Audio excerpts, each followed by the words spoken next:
Kate's looming decision for George could change royal tradition.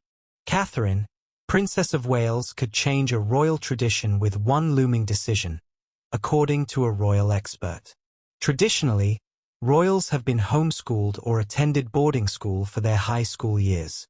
King Charles III attended Gordonstoun boarding school in Scotland, while Prince William and his brother Harry attended the secondary school for boys, Eton College. While Kate and William's 3 children George, Charlotte and Louis currently all attend Lambrook School, the independent preparatory school only goes up to aged 13. This means the royals will soon have to make a decision where their eldest son Prince George, 11, attends secondary school. Hello viewers, please remember to subscribe and click on the notifications bell icon, so you will be notified whenever we upload new cookies about the British royal family. According to royals expert Katie Nicholl, Catherine's preference is for George to attend a co-education school so he can be with his siblings. The Princess of Wales herself attended Marlborough College with her brother and sister. It was a very happy school life for her, but William has very fond memories of Eton, which has a long history with aristocrats and members of the royal family, Nicholl told the Mirror. There's always the possibility of traditions being changed, she remarked of George's looming decision and how it could be a shift for the royals. William and Harry didn't end up following in their father's footsteps by going to Gordonstoun, and it may be that George breaks the Eton mold and ends up somewhere else, she added. Nicholl concludes, whatever happens, it'll be a decision made by William and Kate with George's best interests factored in.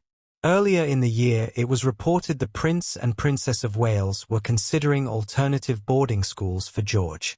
One of these they reportedly already toured was St Edward's School in Oxford, which costs a staggering £47,000, approximate $90,564 per year.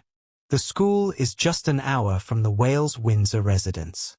Speaking to Hello Magazine, Melanie Sanderson, education consultant and managing editor of the Good Schools Guide, said the school has a few people who are loosely connected to the royal family. Obviously, it's coeducational, and I think we're getting that strong message that William and Catherine want to educate their 3 children together, or they're certainly considering it very seriously. The Princess of Wales announced in September she had completed her chemotherapy, sharing in a public video her illness had given her a new perspective on everything. Last month, Catherine made her return to royal duties with 2 public back-to-back appearances to mark Remembrance Day. Princess Kate marks royal first as she sends personal message with links to cancer battle. Princess Kate has written a letter to each of her guests thanking them for all they have done to provide comfort and hope to those who need it the most. Princess Kate has sent a personal message to each of the 1,600 guests invited to her Christmas Carol concert and said, "Love is the light that can shine bright, even in our darkest times." It marks the first time since Kate, 42, launched her Together at Christmas Carol service in 2021 that she has written to those invited, and her message appears to echo themes from the statement she shared to mark the end of her cancer treatment. Kensington Palace said the theme was inspired by the Christmas story and reflect how much we need each other, especially in the most difficult times of our lives. Among the 1,600 guests will be those who have supported others, either on a personal level with friends and family, or through their work or volunteering. They will be joined by members of the royal family, with the Prince and Princess of Wales' 3 children expected to attend, and famous faces. This year, alongside their order of service, each guest will receive a special letter from the princess, thanking them for all they have done to provide comfort and hope to those who need it the most. In the letter, Kate also reflects on the importance of love, empathy, and how much we need each other in spite of our differences. "Christmas is one of my favorite times of the year," she writes.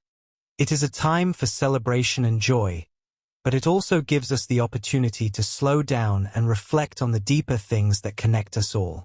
Kate Middleton speaks up for people with addiction amid her cancer journey.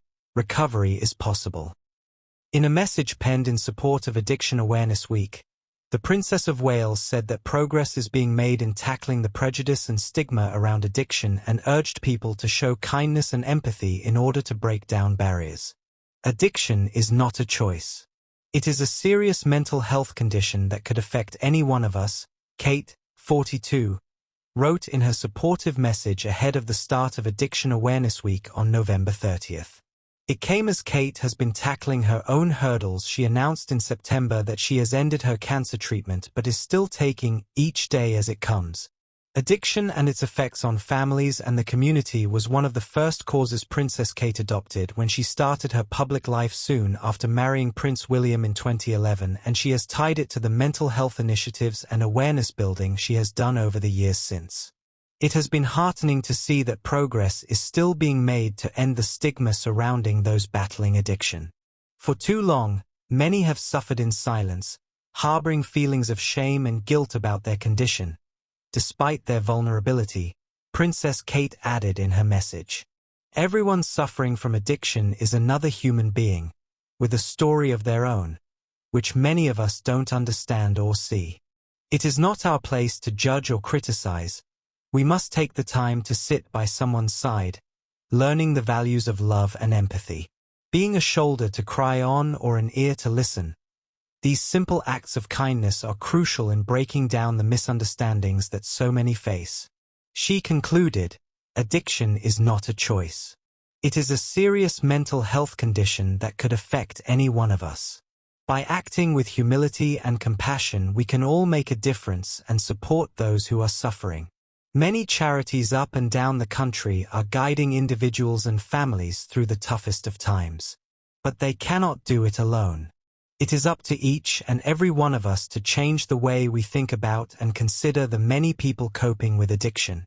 Addiction Awareness Week 2024 has the goal of increasing access to treatment, support and care for those impacted by addiction, including family and friends. It is part of the ongoing Taking Action on Addiction campaign that attempts to instill hope in those living with addiction that help can be found. Last year, when she was conducting a regular calendar of public visits, Kate went to the HMP High Down Men's Prison in Surrey, England, and noted that her work with addiction, mental health and children are all related. The princess is gradually returning to her royal duties after the end of her cancer treatment. On October 2nd, she met photographer and cancer patient Liz Hatton, who died on November 27th, and on October 10th made a surprise trip to Southport to support the families of the 3 young girls who died in a July 29th mass stabbing at a Taylor Swift-themed yoga and dance class. Thanks for watching. Please don't forget to like this video and drop comments. And most importantly, don't forget to subscribe and hit the notification bell so you don't miss anything.